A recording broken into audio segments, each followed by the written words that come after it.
7주차 온라인 수업 바로 시작하도록 하겠습니다. 다들 교과서 89페이지를 펴주세요. 이번 수업에서는 문제 분석에 대해서 다 같이 알아보도록 하겠습니다. 문제란 화면에도 나와 있고 여러분들도 다들 아시다시피 해결해야 할 과제나 상황을 의미하고 있습니다. 어떤 문제인지에 따라서 해결책은 반드시 한 가지인 것이 아니라 몇 가지든 충분히 나올 수 있겠죠. 그리고 그 문제에서 도출된 해결 방법에 따라서 문제 해결의 속도, 정확성, 문제의 결과들이 달라지게 될 것입니다. 자, 다들 그러면 교과서 90페이지 펴주시고 문제의 분석에 대해서 알아보도록 하겠습니다. 문제의 분석은 말 그대로 그 문제가 무엇인지 분석해 나가는 과정을 얘기하고 있습니다. 문제에 대해서 정확히 파악하고 분석해야만 그 문제의 해결 방법을 도출해낼 수 있겠죠. 문제를 분석하려면 문제의 현재 상태, 즉 그 문제의 최초 상태와 문제의 목표 상태, 즉 문제가 바람직하게 해결되어야 할 상태에 대해서 정확히 정의해내는 것이 중요합니다. 그리고 그 이후에 목표 상태에 도달하기 위한 작업의 종류와 순서를 파악해야 할 것입니다. 앞에서 얘기했던 문제를 분석하려면 다음의 사항들을 살펴보면 도움이 됩니다.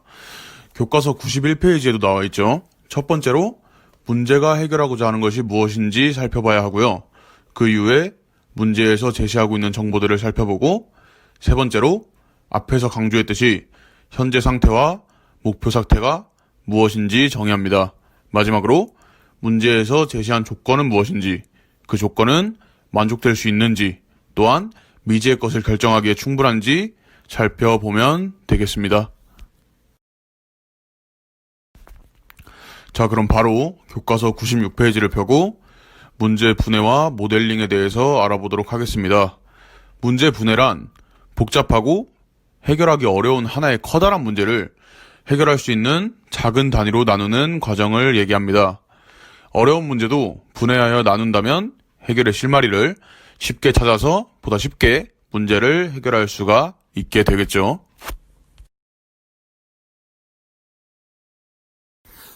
문제를 분해했다면 그 이후에는 문제의 구조화를 해야 합니다. 문제의 구조화란 분해한 문제를 다시 해결하기 용이한 형태로 재구성하는 것을 말합니다. 화면에서 보다시피 한산도 앞바다를 지켜야 한다는 문제가 제시되어 있을 때 수많은 작은 문제들로 분해한 후 계층적인 구조로 구조화되어 있는 것을 볼 수 있을 겁니다. 이렇듯이 문제를 분해한 후에는 문제를 구조화해 주어야 하고, 문제를 구조화할 때는 분해한 작은 문제들 사이의 관계나 순서, 포함 관계에 유의해 주시면 되겠습니다. 이제 교과서 97페이지의 핵심 요소 추출에 대해서 알아보도록 하겠습니다. 문제를 분해하고 구조화하는 과정에서 문제 해결에 있어서 불필요하고 복잡한 부분들이 드러나게 될 것입니다. 이러한 부분들은 제거하고 중요하고 필요한 부분만을 선택하여 문제의 본질이 드러나게 하는 것을 핵심 요소 추출이라고 합니다. 또한 이러한 과정을 바로 우리 교과서 단원의 제목이죠. 단원의 제목인 추상화라고도 합니다. 추상화란 처음부터 자세하고 미세한 부분들을 다루지 않고 전체적이고 포괄적인 개념부터 다루어 나가는 것을 의미한다고 여러분들이 알아주면 되겠습니다. 마지막으로 모델링이란 대상이 되는 시스템이나 상황을 정하고 그 대상을 면밀히 관찰한 후에 모형을 만드는 것을 의미합니다. 즉, 그 대상의 중요한 특징을 잡아서 실제로 적용해야 할 상황을 염두에 두고 필요한 규칙, 자료, 절차를 적용해야 할 시뮬레이션입니다. 그러므로 모델링을 할 때에는 수많은 상상력을 요구하고 있습니다. 이번에는 알고리즘에 대해서 학습할 것입니다. 알고리즘에 대해서는 아마 완벽하게 한 번에 이해해내는 것이 아마 힘들 것입니다. 저도 처음에 알고리즘에 대해서 학습할 때 여러분들과 똑같이 한 번에 이해하지 못했으니까요. 여러분들도 알고리즘에 대해서 한 번에 완벽하게 이해하는 것을 목표로 하지 말고 오늘 수업에서는 알고리즘이 어떤 것인지 그 개념에 대해서 추상적으로라도 이해하는 것을 목표로 해주시기 바랍니다.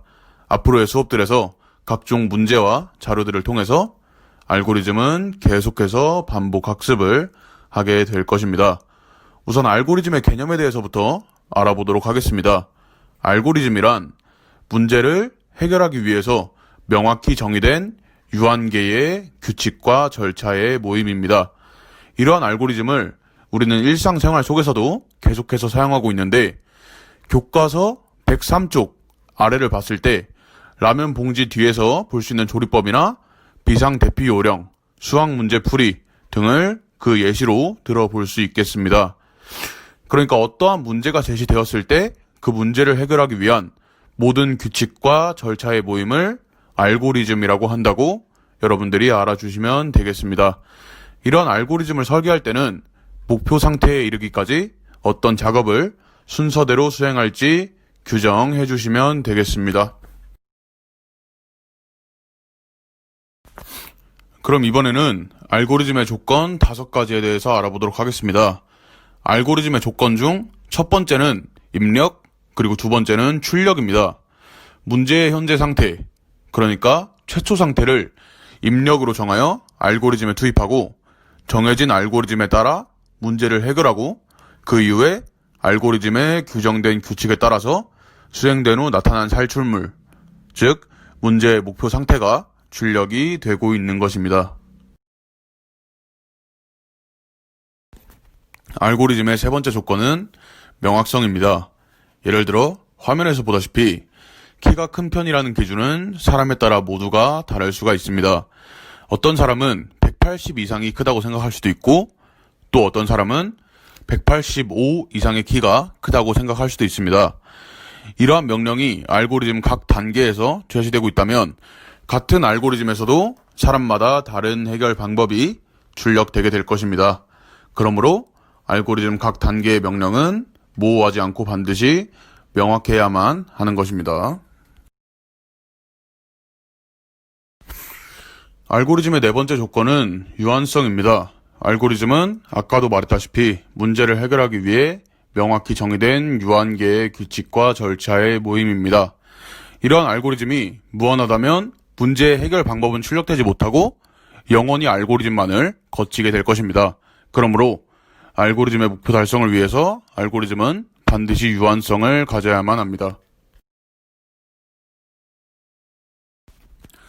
알고리즘의 마지막 조건은 수행 가능성입니다. 알고리즘은 각 단계가 반드시 실행 가능해야만 합니다. 예를 들어 어떤 한 단계라도 실행 불가능한 단계가 있다면 1 더하기 1 같이 쉬운 문제라도 해결할 수 없는 문제로 만들어버리고 말 것입니다. 그러므로 알고리즘의 모든 단계는 반드시 실행 가능해야만 합니다. 저희까지 교과서를 활용한 수업을 종료하고 이제 나눠준 유인물을 통해서 앞으로의 수업을 진행하도록 하겠습니다.